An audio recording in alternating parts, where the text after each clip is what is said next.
Ready? 5 seconds. Start. Widening the ambit of Prevention of Corruption Act, the Supreme Court ruled that even deemed universities will come under the purview of the anti-corruption law, and trustees of the trusts running these universities could be prosecuted as public servants for their corrupt acts. Corruption is the malignant manifestation of a mala fide menacing the morality of men.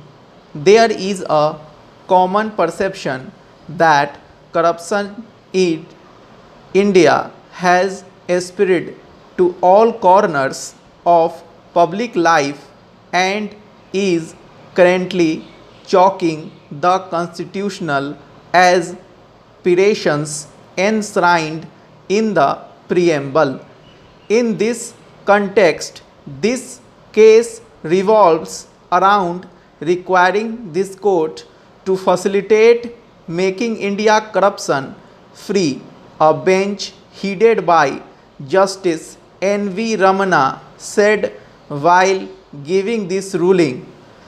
The bench, also comprising Justice M.M. Santana Gaudar, was deciding a corruption case relating to a trustee of Sumandeep Charitable Trust, which runs a deemed university, Sumandeep Vidyapeeth in Gujarat. The prosecution alleged that the institution demanded an additional rupees 25 lakh to allow a complainant's daughter to appear in the final MBBS examination despite having paid the entire annual fee. The institution agreed to accept a check for the amount in lieu of promise to pay the amount in cash later. On complaint, the police set up audio and video camera trap. After catching the conduit, the police raided the institution and found several undated checks drawn in the name of the institution worth over rupees 100 crore.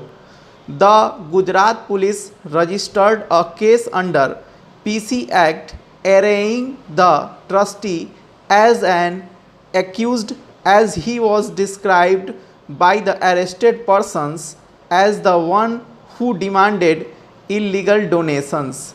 Setting aside the Gujarat High Court order discharging the trustee on ground that deemed university did not come under the ambit of PC Act, the Supreme Court took a broader view of the term public servant to count deemed university as a public institution and its functionaries, including the trustees, as public servants.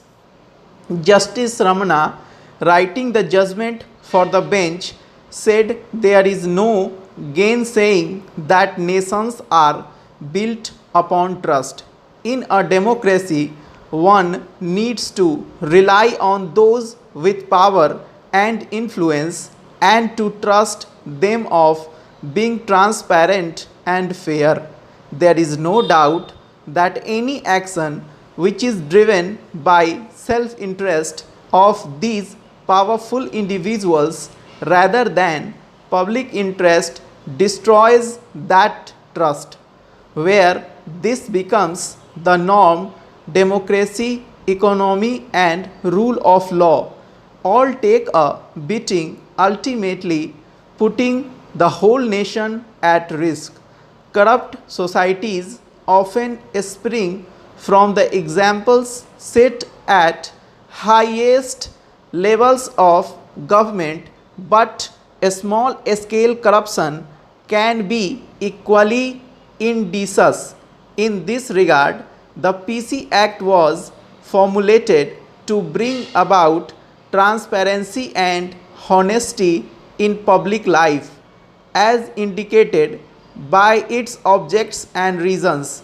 We need to keep the aforesaid legislative intention in mind while interpreting the provisions of the PC Act.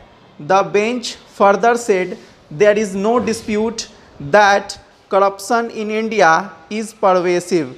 Its impact on the nation is more pronounced due to the fact that India is still a developing economy. Presently, it can be stated that corruption in India has become an issue which affects all walks of life.